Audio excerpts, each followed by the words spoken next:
Bueno, buenas tardes. Vamos a arrancar nuestro último día de este Cuore 21 virtual que nos está dando tantas satisfacciones. Hoy tenemos el honor de tener a una persona hiperconocida. El currículum tendría que estar 20 minutos hablando, que es el doctor Julio Palmás. Es el inventor del stent, es argentino, tiene además 62 patentes, 36 libros. Recientemente le han dado la medalla de oro por la Sociedad de Cardiología Intervencionista en Europa, por el CIRSE, y tiene un montón de otras publicaciones que realmente es impresionante. Creo que es un orgullo tenerlo con nosotros. Julio, te quiero agradecer porque estés con nosotros. Yo sé que sos una persona muy ocupada, pero tu corazoncito argentino, cada vez que te reclamamos y te solicitamos, sos muy generoso con nosotros. Así que te quiero dar las gracias personalmente por estar acá con nosotros en Cuore. No, por supuesto, el honor es mío realmente y les agradezco la oportunidad. Nunca estoy tan ocupado como para no poder participar en estos eventos y es un placer para mí interactuar. Realmente es la generosidad de los grandes, ¿no? Recién lo comentábamos, estoy con colegas que me van a acompañar y que vamos a hacer de preguntones. Tenemos bioingenieros, el doctor Marcelo Riz, que es el director del INTIB y asociado con el CONICET, es ingeniero y es doctor en medicina. A mi lado está el doctor Lucas Ritaco, que él también es médico, es traumatólogo, pero es el director del Centro de Cirugía Asistida por Computadora del Hospital Italiano, también es doctor en medicina. Y la doctora Natalia Napoli, que es pediatra, cardióloga pediátrica, que también nos va a dar su enfoque a todo esto que nos vas a mostrar. Tu charla es futurista, es innovación en medicina, avenidas de desarrollo futuro para la terapia cardiovascular intervencionista, regenerativa versus protésica.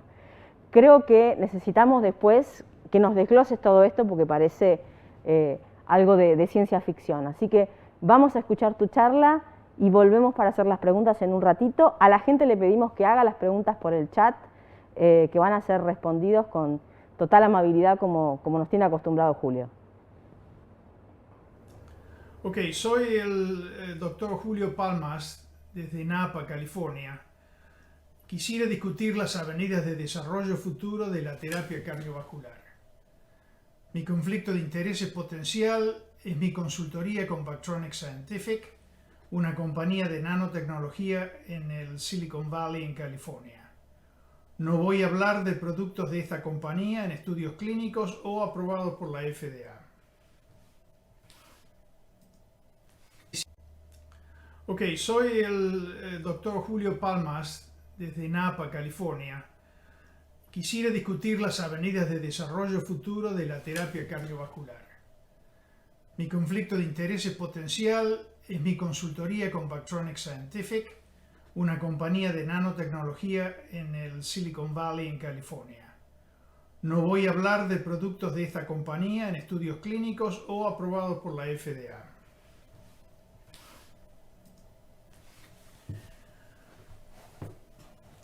Para establecer una perspectiva actual, voy a dividir arbitrariamente las avenidas de desarrollo en dos áreas, la medicina regenerativa y la medicina prostética.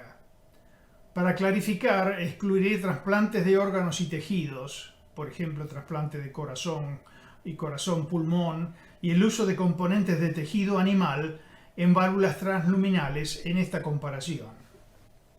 Así que voy esencialmente a focalizar en estas dos áreas. Para poner la medicina regenerativa y prostética cardiovascular en la perspectiva actual, se puede decir que hay más de 1.200 estudios clínicos registrados con la FDA. Acuerdo con estas publicaciones, acá en la parte baja del slide, de las primeras dos, la expectativa de resultados extraordinarios por estudios realizados en medicina regenerativa es relativamente baja. En contraste, los aparatos de clase 3 prostéticos hoy en día tienen una chance de aprobación del 70% a 4.3 años después de la aplicación inicial en la FDA. y hay más o menos de 30 aparatos de clase 3 en este momento en ese estadio.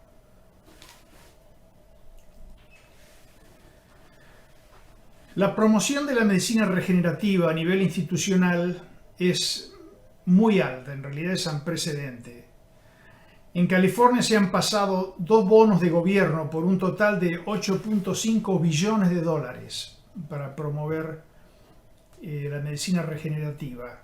Esto es en comparación con el presupuesto total del Instituto Nacional de la Salud de 30 billones para todas las áreas de la salud para este año y de solamente 410 millones para la agencia de gobierno que soporta sistemas de imágenes diagnósticas y biomateriales.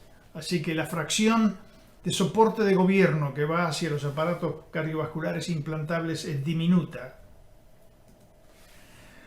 Y la razón es que los aparatos cardiovasculares han sido siempre subvencionados por la industria y el capital de riesgo, en muy pequeña medida por universidades y otras ramas de gobierno. La expectativa tradicional es que la investigación y desarrollo de aparatos cardiovasculares, particularmente implantables clase 3, es una actividad lucrativa y autocompensante. Sin embargo, esta dinámica ha creado un estadio de estancamiento en el progreso y los aparatos cardiovasculares en general se pueden considerar hoy en día mercancía corriente o, como se dice en inglés, commodities.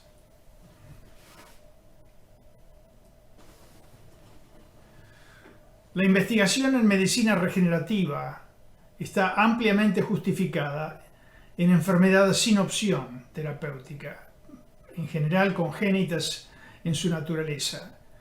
Sin embargo, hay un gran interés en la aplicación de patologías de alta prevalencia, como enfermedad cardiovascular, cerebrovascular y degenerativa ósea, articular.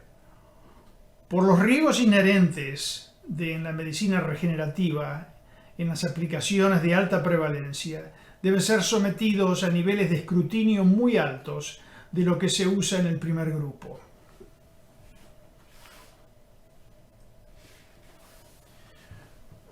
Podemos considerar las terapias de la medicina regenerativa en área cardiovascular como, por ejemplo, esencialmente estas 3 áreas: la reparación miocárdica con terapia genética, la reparación miocárdica con introducción de mioblastos, sea por inyección directa en el miocardio a través del árbol coronario o inyección directa intersticial.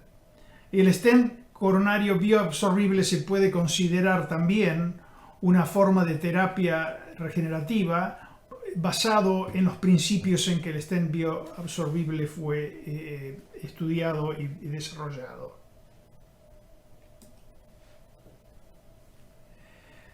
Los objetivos de las terapias regenerativas se pueden dividir generalmente en 2. El primero es regenerar tejidos y estructuras dañadas por la inserción, modificación o supresión de genes, esencialmente la introducción de vectores para producir knock-in o knockout de genes, y la introducción directa de células progenitoras, ya sea vascular o intersticial. El segundo objetivo es la creación de órganos semisintéticos, que esencialmente es una combinación de matrices sintéticas y colonias de células vivas progenitoras. Por supuesto, existe también, largamente teórico, la posibilidad de desarrollo artificial de órganos enteros con la idea de usarlos como reemplazo para trasplantes en el futuro. Los objetivos de los reemplazos prostéticos, por lo contrario, son esencialmente restaurar la función y estructura con reemplazos sintéticos, sea construcciones hechas con metales, polímeros, cerámicos biocompatibles y xenografts, generalmente el más común es usado en las válvulas aórticas transluminales, modificados. Lo que tienen en común los reemplazos prostéticos es la restauración de la función en forma inmediata, después del tratamiento. Y están sometidos a regulaciones estrictas por seguridad, durabilidad, ausencia de toxicidad, ausencia de efectos proinflamatorios y carcinogénicos. Los protocolos de desarrollo e implementación para el desarrollo de aparatos cardiovasculares están firmemente establecidos y tienen una larga tradición. Podemos decir que la historia del desarrollo de los aparatos prostéticos cardiovasculares tiene más de 70 años. La adopción siempre está clásicamente basada en ensayos clínicos rigurosos y confiables, y la mayoría de los aparatos aprobados tienen un estado esencialmente de excelencia una vez que son aprobados. La tecnología utilizada en el desarrollo de aparatos prostéticos está basada en ciencia e ingeniería muy madura. La medicina regenerativa es muy joven, puede decirse que tiene un promedio de 15 años de edad. En el estado actual, la mayor parte de la experimentación es en animales de laboratorios pequeños, por ejemplo, ratas y animales más pequeños. Ausencia de resultados revolucionarios en los ensayos clínicos es bastante común. Y los cambios frecuentes de células utilizadas y la explicación de los mecanismos de acción. Hay muy pocos estudios controlados, la mayor parte de ellos están en fase 1 y 2. Y la proliferación de negocios particulares ofreciendo terapias que reclaman ser regenerativas, pero de base científica muy dudosa, es tremenda hoy en día, y particularmente en el área de la rejuvenación, los cosméticos y la disfunción eréctil.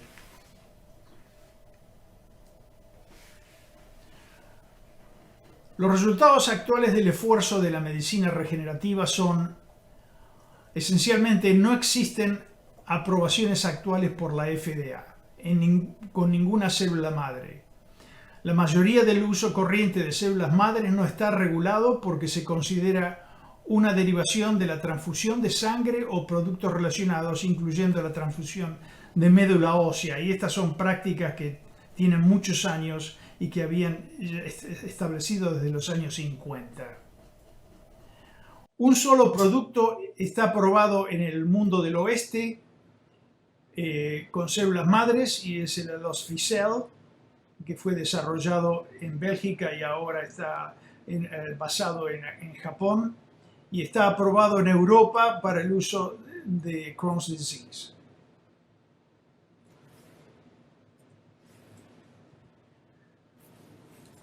La tecnología de CRISPR-Cas ha rescatado el uso de células progenitoras después de la abolición de uso de tejidos fetales. O sea que esto ha sido realmente afortunado para la gente en el área regenerativa, porque les ha dado una nueva avenida de desarrollo.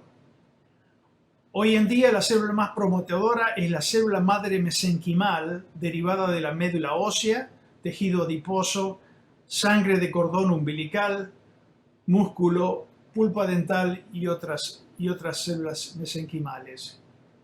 Es la base de la mayoría de las aplicaciones de estudios clínicos hoy en día.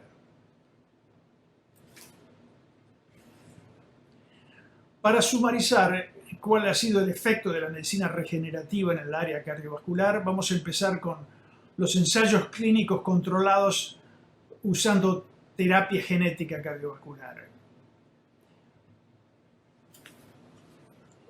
Los estudios clínicos cardiovasculares con terapia genética están publicadas en un muy buen trabajo que apareció en el año 2017. En el área de las arterias coronarias, los genes más comunes que se han usado para terapia genética codifican para factores de crecimiento de células endoteliales y fibroblastos en general, como pueden ver aquí.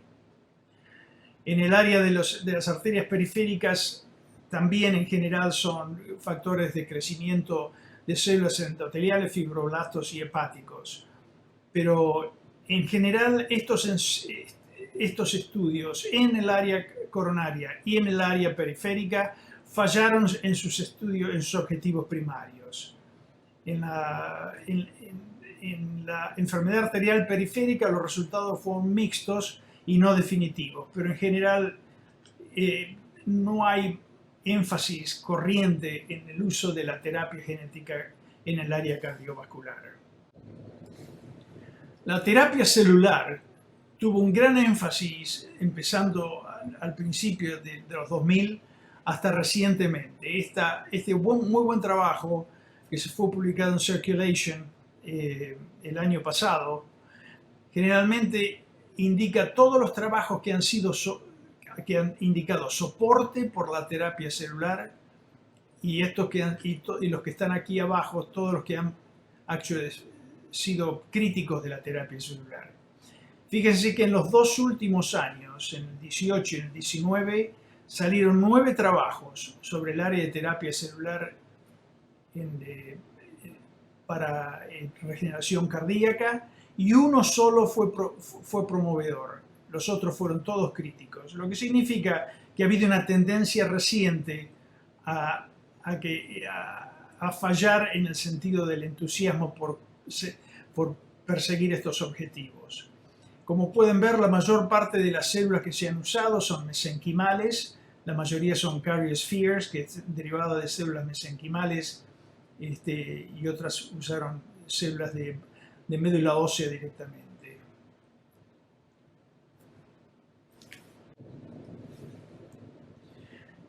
El trabajo de Marban, que salió en el 2018, realmente es muy interesante y sumariza un poco la explicación de qué es lo que ha pasado con la terapia celular cardíaca regenerativa. La inserción de células progenitoras, esencialmente la más común eran los esferoides mesenquimales, inyectada en el corazón con el objetivo de diferenciación en tejido cardíaco, en general todo el mundo acepta que ha sido negativo. En una palabra, estas células mesenquimales no se diferencian y no residen en el área en la que se han depositado por más de unas pocas semanas. Así que el efecto directo de regenerar el músculo cardíaco ha sido un fallo. Lo que sí se ha notado es que ha habido efectos paracrinos, secreción de citoquinas y quimoquinas que han tenido algunos resultados beneficiosos y un efecto inmunomodulatorio positivo. Así que la explicación de Marban, que es muy pertinente, es que en general lo más seguro que estas células mesenquimales, sean donde hayan terminado, aunque no sean en el área target necesariamente, el efecto positivo que han tenido es a través de la secreción de moléculas pequeñas, lo que se llama el secretome. Hay más o menos, él identifica varios miles de moléculas pequeñas que tienen, como vamos a ver más allá, una influencia muy importante en la dirección de la biotecnología reciente. Pero lo que también es importante, que realmente se ha puesto finalmente esencialmente no hay discusión sobre el hecho de que el corazón adulto tiene muy baja capacidad reproductiva. Esto realmente limita el objetivo de todas estas terapias regenerativas, particularmente en el área del fallo cardíaco. Así que lo más importante es que, por ejemplo, pasado los 20 años de edad, que es particularmente en la área que se necesita mayor, la actividad regenerativa del corazón está limitada a menos de 1%. En el área de células mesenquimales, endoteliales y cardiomiocitos. Así que la posibilidad de regenerar músculo cardíaco se ha puesto, se ha finalmente comprendido usando carbono 14 y indica que esta capacidad casi no existe pasado los 20 años. Ahora, ¿cuál es la biotecnología del futuro basado en las observaciones de todos estos estudios? con células madres en el corazón. Bueno, en general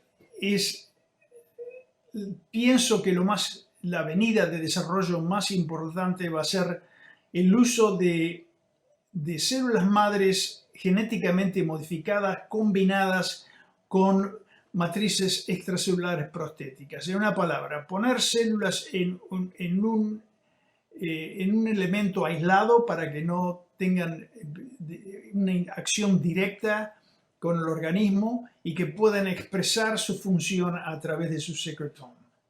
Okay. Esto se constituye en realidad por definición en un organoide. El organoide produce biomoléculas y estas biomoléculas actúan en forma remota sobre el genomio y el epigenomio. De ese modo podemos considerarlo la terapia de la bala mágica. Y segundo, puede tener la posibilidad de una interacción sostenida entre efector y receptor, o sea, en una palabra podría llegar a tener biofeedback, y tienen aparte la posibilidad, si un aparato así se pudiera llegar a desarrollar, de conexión interactiva con el exterior, de tal modo que uno no puede no solamente controlar, pero modificar su función.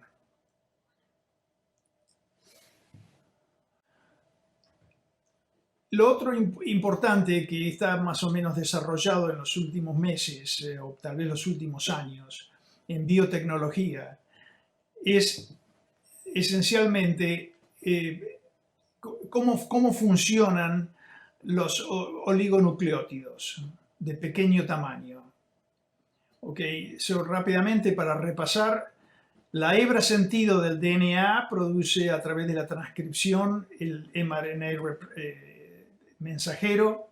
El mRNA mensajero esencialmente a través de la secuencia de codones establecen lo que se llama la secuencia de sentido, y eso se traslada en la síntesis proteica. Como sabemos, un aminoácido por cada 3 bases o codón.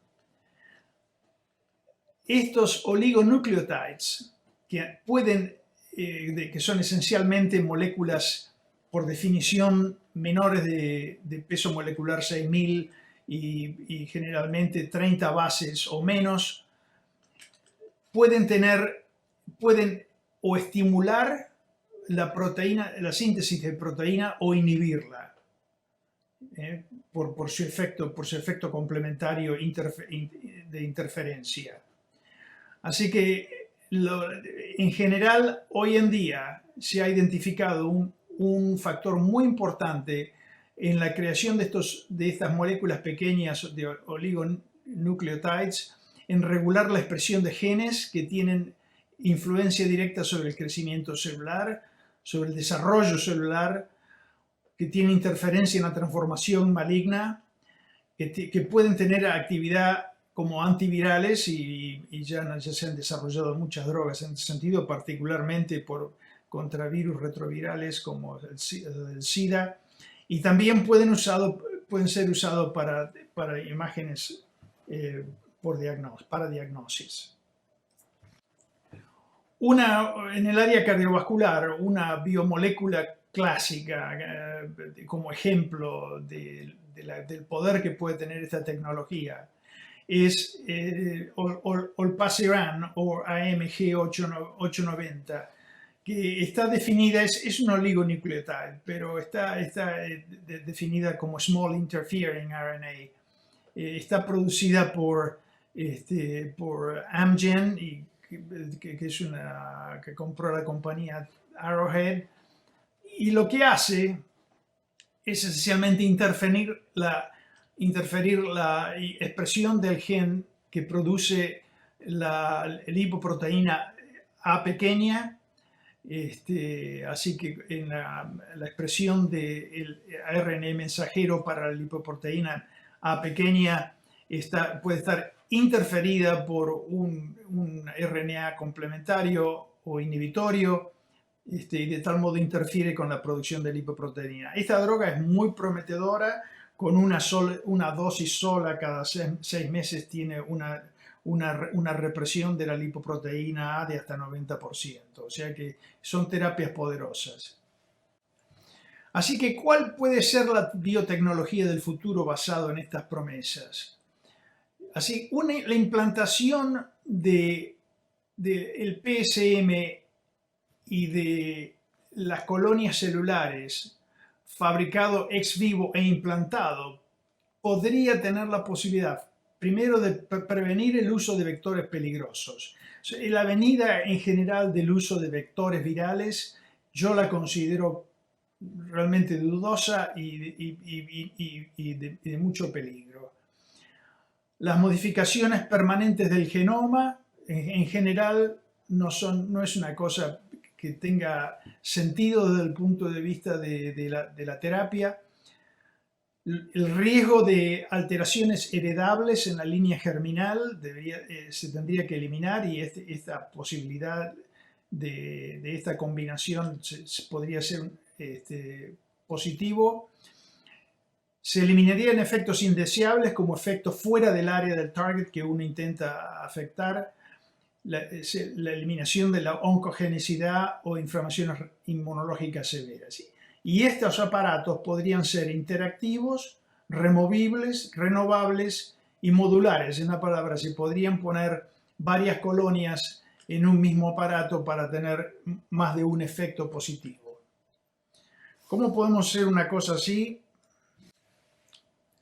Yo pienso que no vamos a hablar de la creación de las colonias celulares, porque hoy en día es una cosa, realmente no es el problema. Gracias al CRISPR-Cas, ahora se puede crear colonias celulares sin ningún inconveniente. El tema está en la creación de la matriz extracelular prostética. Eso va a requerir tecnologías de fabricación de alta definición, probablemente muy similares a los que se usan en microelectrónica, y aparatos y materiales de compatibilidad biológica de alto nivel. Un desarrollo de una matriz extracelular prostética va a tener la oportunidad de utilizar varias de las cosas que hemos desarrollado en el pasado, como por ejemplo los microsurcos, que pueden seleccionar las células por su tamaño, con rigidez controlada y control de la química de superficie, de la hidropatía y de la carga eléctrica. Así que con todos estos factores bajo control uno podría llegar a producir hábitats para células que sean favorables. Lo otro es que la adherencia se puede realmente estimular utilizando, por ejemplo, microdots de hidropatía diferencial, y eso también tenemos algo de experiencia en esa área. O sea, estos son parámetros que no significa que sean los únicos, pero es un ejemplo de lo que se podría hacer. Así que, en conclusiones, podemos decir que la medicina cardiovascular prostética ha producido un beneficio enorme hasta ahora.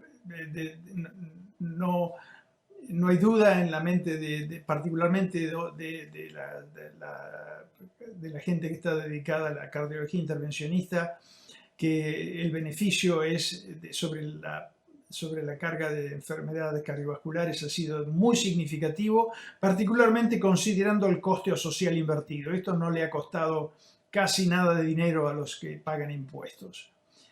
La inversión en medicina regenerativa, en mi vista, está desproporcionada con el beneficio obtenido, porque que hayan pasado ya casi 15 años de inversión y que no haya ni siquiera un solo producto aprobado por la FDA en células regenerativas, eso significa que tal vez estemos en el camino equivocado en muchos de los aspectos.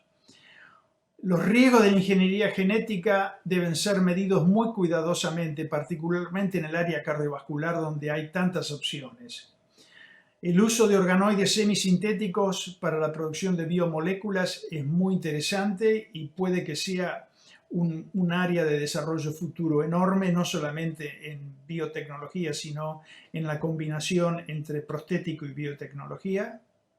Y si esto es exitoso, puede llegar a modificar el paradigma corriente del uso periódico de drogas y, por supuesto, alteraría en forma fundamental al área de farmacología.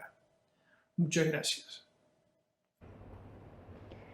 Bueno, realmente nos dejas atónitos, Julio, porque realmente es medicina del futuro.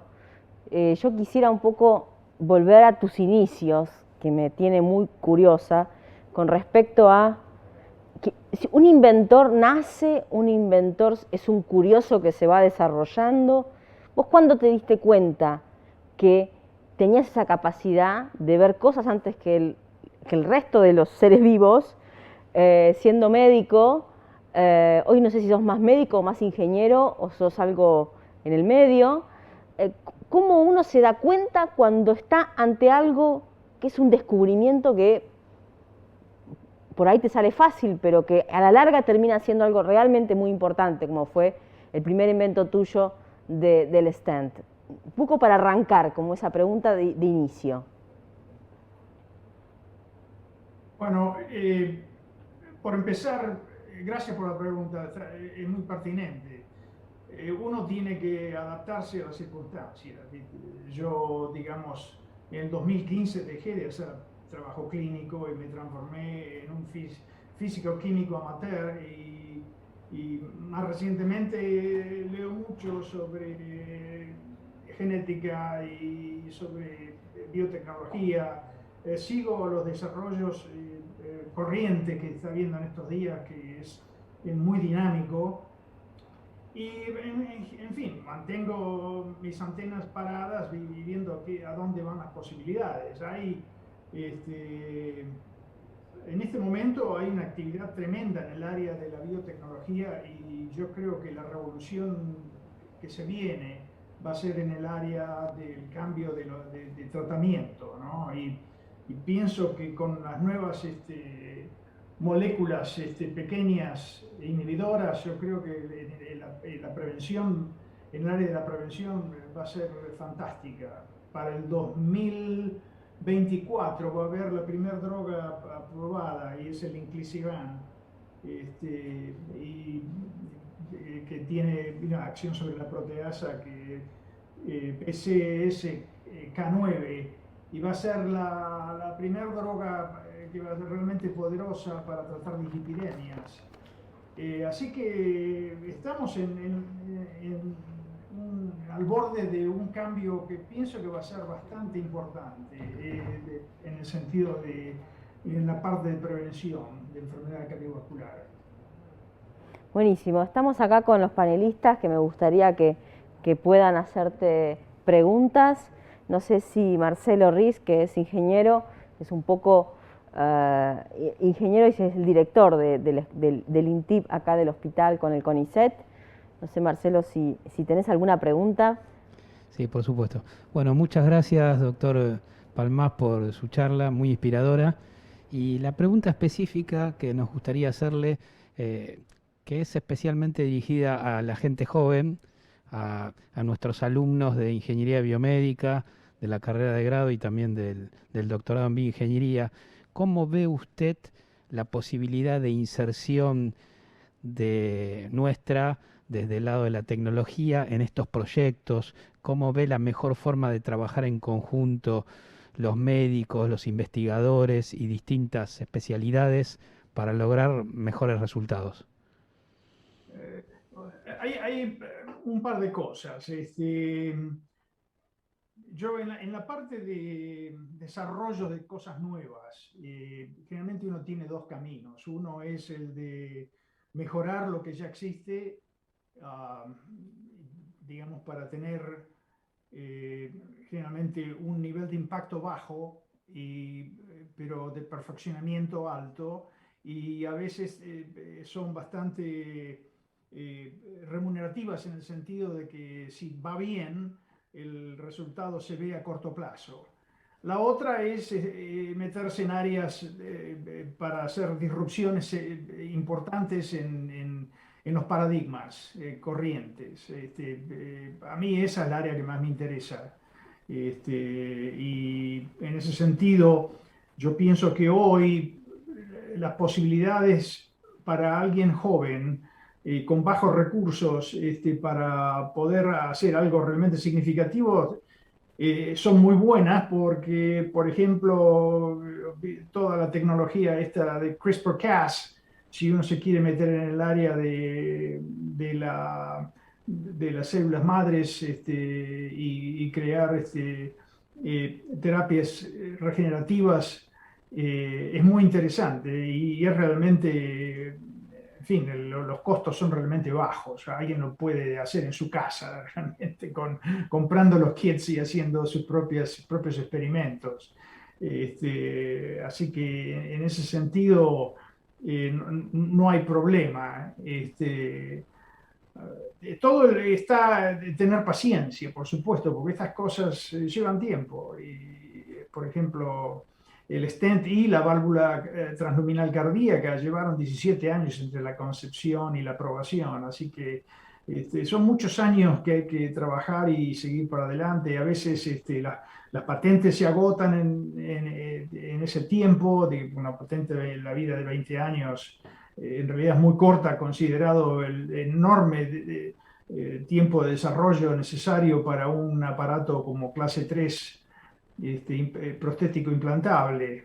Eso hay que considerarlo antes de empezar con estas cosas, pero digamos, como decía, si alguien quiere hacer cosas incrementales en el sentido de mejorar el estado corriente de algo y hacer una cosa mejor, para desplazar algo que ya tiene status quo, es probablemente una avenida bastante práctica. Buenísimo, Nati. ¿Qué tal, doctor? Muchas gracias. Yo soy cardióloga infantil y me quedó una frase grabada cuando dijo la baja capacidad regenerativa del corazón adulto. Después de los 20 años, el corazón adulto tiene menos capacidad regenerativa. ¿Qué utilidad cree que puede verle a esto en el corazón pediátrico, en el corazón de los chicos? Hay algunas líneas de investigación con células madres en síndrome de corazón izquierdo hipoplásico, pero todavía también sin muchos resultados. Pero el corazón del neonato, el corazón de la edad pediátrica, con mayor capacidad regenerativa, ¿se podría beneficiar más de estas terapias? Todavía están trabajando en eso y hay uno o dos trabajos nuevos en el área de regeneración con bioblastos.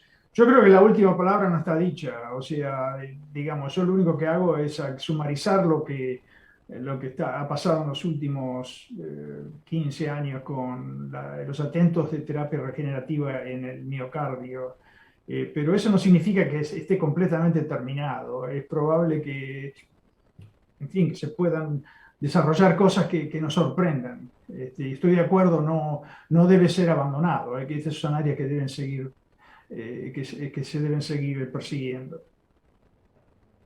Buenísimo. Tenemos acá a Lucas Ritaco, que es quien dirige el Centro de Asistencia de Asistido por Computadora. Yo nunca sé la sigla bien, pero básicamente lo que hace Lucas es ayudarnos a todos a simular nuestras intervenciones, ¿sí? No sé si, Lucas, tenés alguna pregunta en particular. Sí, yo tengo una pregunta para el doctor. Buenas tardes, doctor. Le agradezco la presentación y la participación en este tipo de jornadas porque la verdad que se generan oportunidades para este tipo de preguntas que le voy a hacer y es, ¿qué le diría a usted que conoce bien cómo funciona, digamos, el ecosistema en nuestro país y usted tuvo la oportunidad de dar el salto en otro país que tiene otras reglas y viendo y conociendo los dos mundos? ¿Cuál es la sugerencia que usted le diría a un innovador en medicina, tanto a nivel del innovador como a nivel organizacional? ¿Qué es lo que ve usted que son cosas claves que digamos, que se tendrían que tener acá en Argentina para que se catalicen proyectos de innovación en medicina? Sí, o sea, es difícil desarrollar el tema de soporte básico de la investigación, ¿no? O sea, eso llevaría que, aparte no tengo la educación para poder decirlo, para desarrollar ese tema, pero Yo pienso que los países menos desarrollados que Estados Unidos y Europa van a ser los que van a venir con las revoluciones en medicina más importantes, porque hay que tener en cuenta que en Estados Unidos, por ejemplo, hay, como ya lo mostré, una cantidad increíble de dinero para desarrollar áreas donde hay interés, por algún motivo u otro. ¿Okay? Pero después viene la parte regulatoria, que es increíblemente pesada y lenta. Entonces, países que no tienen esa carga, por ejemplo, Rusia tiene ya 2 o 3 terapias por células madres aprobadas, que Estados Unidos no tiene ninguna. Así que ellos tienen la posibilidad de aprobar terapias y tener una ventaja muy grande en la experiencia clínica con respecto al oeste, ¿no? Eso es una de las cosas que hay que capitalizar, es la libertad de poder hacer cosas, ¿no? Por otro lado, hay que tener cuidado con el exceso de esa libertad, porque lo que hemos visto en China, ¿no es cierto?, con la búsqueda tal vez irresponsable de vectores virales, puede haber causado daño que de lo que estamos viendo hoy en día. O sea que hay que tener mucho cuidado con la dirección de dónde vamos cuando estamos desarrollando una terapia nueva. Pero en fin, es un balance entre lo que es razonable y lo que es peligroso y lo que es seguro y lo que puede tener promesa para el futuro. Julio, a mí me tocó ser parte del First in Man del TAVI hace 20 años, ¿sí? Con un inventor que estaba frontalizado con colocar una válvula por cateterismo por una ingle y tratar de comprimir ese dispositivo sin dañarlo, poder llegar al corazón sin parar el corazón y que esa válvula sea implantada sin obstruir las coronarias. Cosa que hace 20 años en Francia, cuando empezamos a hacer esos experimentos, éramos prácticamente Mengele, ¿sí? Porque éramos pacientes absolutamente compasivos, algo que nunca se había hecho, pero que alguien que tenía la visión de que eso podía hacerse y que eso se iba a hacer y que hoy en día es el standard of care para pacientes de más de 80 años, es gracias a una persona que tiene esa visión y esa perseverancia, ¿sí? ¿Vos con qué barreras te viste afrontada en tu carrera de investigador para perseverar en una idea? ¿Con el stent o con lo que estés actualmente trabajando? ¿Con qué barreras tuviste que sortear para persistir en tu idea? Bueno, para empezar, ese es el balance que todo el mundo tiene, ¿no es cierto? Perseguir una carrera, o sea, son muchos años que invierte transformándose en un médico entrenado, pasando por todas las etapas difíciles para llegar a ser un médico practicante y de pronto tirarlo todo por la borda y empezar a ser un investigador y perseguir algo que le puede consumir el resto de la vida, ¿no? Eso es un balance que uno tiene y una decisión que uno la debe decidir cuidadosamente, pero también depende un poco de las oportunidades, ¿no? Digamos, si uno ve, por ejemplo, que existe una línea de investigación muy interesante, digamos, en algún lugar del mundo, como Bélgica o Francia o Inglaterra, donde hay una persona que está llevando un tema para adelante con el que uno tiene fascinación, entonces, bueno, entonces eso tiene que ser la decisión personal de perseguir eso e ir para adelante. Hoy, gracias a hoy en día, gracias al Internet, y nosotros podemos hacer muchas cosas hoy en forma remota, que eso no existía no hace ni 15 años. Uno tiene acceso enorme a la fuente información y tienen la habilidad de comunicarse con todo el mundo en forma instantánea. Eso ha hecho una cosa tremendo para el desarrollo. Hoy es muy difícil decir, por como no tengo una biblioteca a mano, no puedo educarme, porque en realidad todo el mundo que tiene una computadora tiene acceso a todo, ¿no? Hoy en día.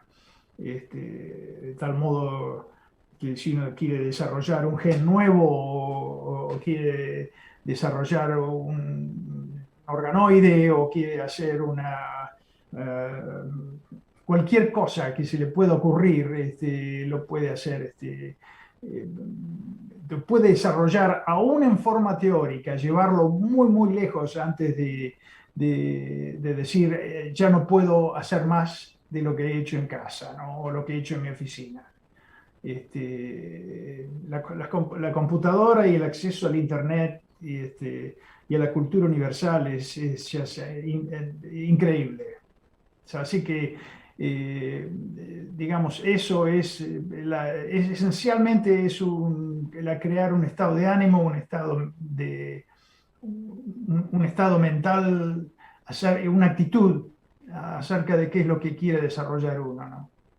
Sí, yo creo que más allá de esta pandemia que nos ha tenido a todos separados y aislados, creo que lo más importante, que por lo menos personal, que yo rescato de esta pandemia, que nos ha acercado con gente que hubiese sido muy difícil, porque hacer un tete a tete en un congreso, cruzártelo en un pasillo, poder hacerle tu pregunta después de haber leído sus papers, creo que eso es algo que tiene muy importante esta pandemia, y creo que para ustedes también, los ingenieros y los investigadores, que por ahí es medio solitario el trabajo día a día en sus laboratorios, creo que esta virtualidad y esta posibilidad de que la educación sea global, creo que es algo que no lo hemos vivido nunca antes. No sé ustedes qué pregunta tienen para agregarle al doctor, no sé si tienen alguna otra. Yo soy cardióloga intervencionista, déjame que te quiero hacer una preguntita, es, ¿vos qué techo le ves al stent coronario? Porque obviamente que ahora estamos en lo estructural, dentro de lo que es la especialidad,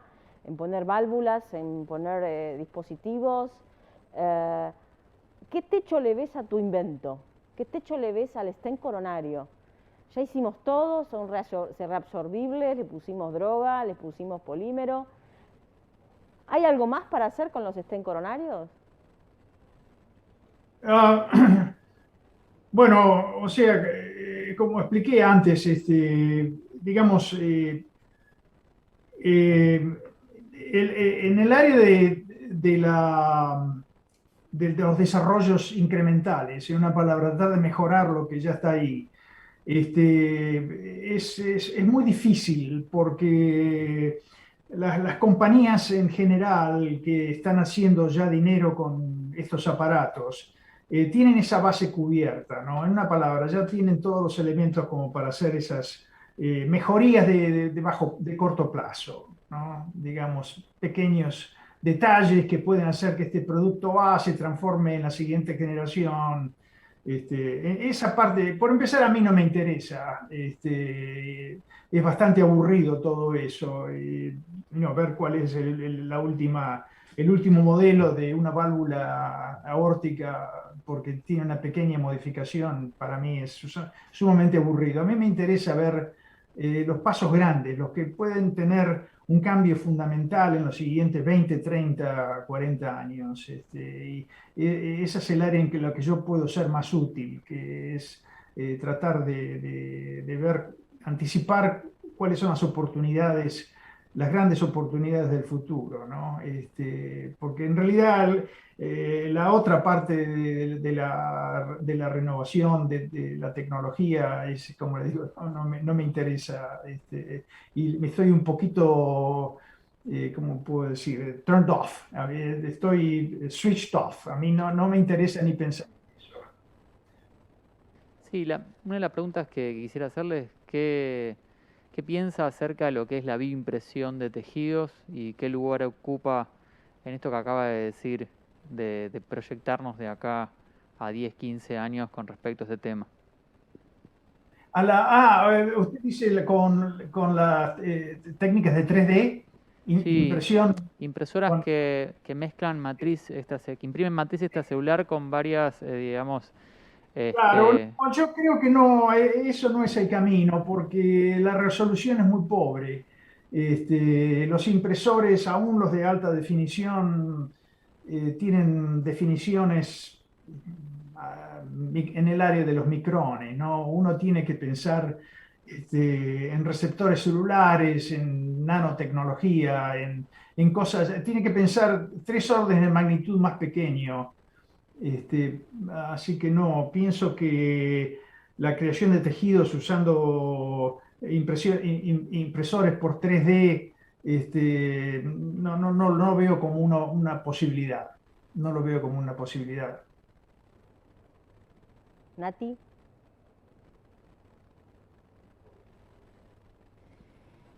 No, la verdad que es muy interesante todo esto. Eh, Uno siente que está tan lejos de estas cosas que se muestran, sobre todo acá en el país, y un poco, ¿cómo usted cree que se puede acercar un poco esto al trabajo diario, a los médicos clínicos, qué beneficio, cómo podemos acceder a toda esta información? Obviamente no a hacerla ni a pensar en estas cosas, pero a que todo esto tenga un beneficio que el que hace la práctica clínica todos los días del cual pueda beneficiarse. Se ve como algo tan del futuro, tan lejos que lo vemos muy lejano. Am, bueno, o sea, está de nuevo, todo está en el Internet. Ustedes, uno ve que lo que pasa con la biotecnología, por ejemplo, eh, siguiendo cualquiera de los lugares donde realmente le publican diario a diario lo que están haciendo las compañías de biotecnología. Entonces uno ya rápidamente le pesca la vuelta, se da cuenta dónde va, digamos, dónde van las cosas más importantes. Ha habido una revolución tremenda en biotecnología, empezando con las vacunas, las vacunas de mRNA son revolucionarias.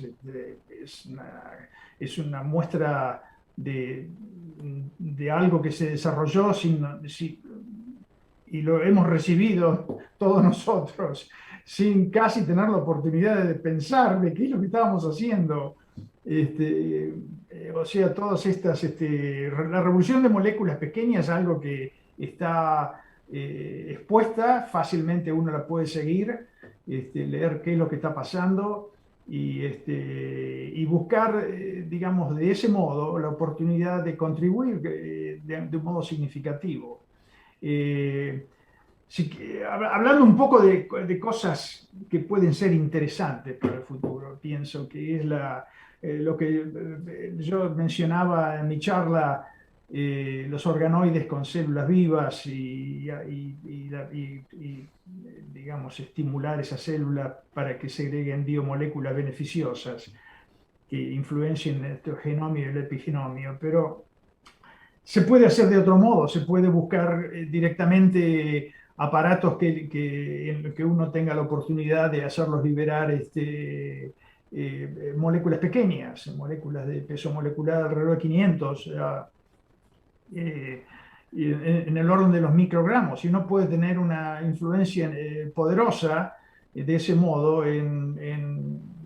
digamos, en modificación del riesgo cardiovascular. Y tal vez en el futuro estemos poniendo aparatos implantables en el peritoneo o en la cavidad pleural o en el pericardio para tener una influencia directa sobre los órganos que son responsables de las dislipidemias en fin, hay muchos modos de pensar cómo se pueden hacer cosas novedosas, que, digamos, en el que los intervencionistas que tenemos la gran capacidad de poner un catéter donde queremos, podemos tener una influencia poderosa en el desarrollo. Déjenme que le diga una avenida que yo creo que va a cambiar. Lo que pienso que va a cambiar va a ser la dinámica de la farmacología. Digamos, Pharma hoy en día, por su dinámica económica y organizacional depende de la venta de drogas que se administran en forma periódica. Esencialmente todos nosotros tomamos nuestras estatinas y nuestros diuréticos y esto y aquello. Tal vez en el futuro eso desaparezca, y en una palabra, en favor a la implantación de aparatos que liberen esas drogas a medida que el organismo las requiera, o sea que estamos hablando de la posibilidad de aparatos implantables, y pienso que en ese sentido, por supuesto, en la parte cardiovascular va a ser más que nada para poder prevenir dislipidemias, por ejemplo, y factores serios de riesgo en desarrollo de enfermedad cardiovascular, pero en el área de cáncer va a ser tremendo. Pienso que la oportunidad ahí es enorme, porque uno puede poner, y un intervencionalista lo sabe muy bien, pueden poner un catéter donde quieran y depositar, por ejemplo, algo parecido a un stent, que tenga la capacidad de librar drogas interactivo en el orden de los microgramos y tener un efecto poderoso en el área que apunta, ¿no? Porque uno puede seleccionar el vaso del área de interés. O sea, esas son posibilidades para el futuro. Yo pienso que eso va a revolucionar más que nada la farmacología. Bueno, Julio, la verdad creo que nos estamos quedando sin tiempo y resumo que los cardiólogos intervencionistas vamos a devenir en farmacólogos endovasculares, por lo que estás diciendo en un futuro. Así que seguimos quedándonos, o sea, no nos vamos a quedar sin trabajo, pasamos de poner válvulas y estén a poner drogas adentro de alguna parte del organismo. Yo te quiero agradecer otra vez, esperemos que el año próximo podamos hacerlo presencial y que cuando vengas a Argentina poder tenerte acá y exprimirte. Gracias por compartir esta hora con nosotros, la verdad que fue muy rico, hay mucha gente que está haciendo preguntas en el chat y queremos realmente agradecerte. Esperemos poder vernos en un futuro próximo en algún lugar del mundo y seguir compartiendo tu experiencia y tu generosidad. Muchísimas gracias. Gracias a ustedes. Hasta luego.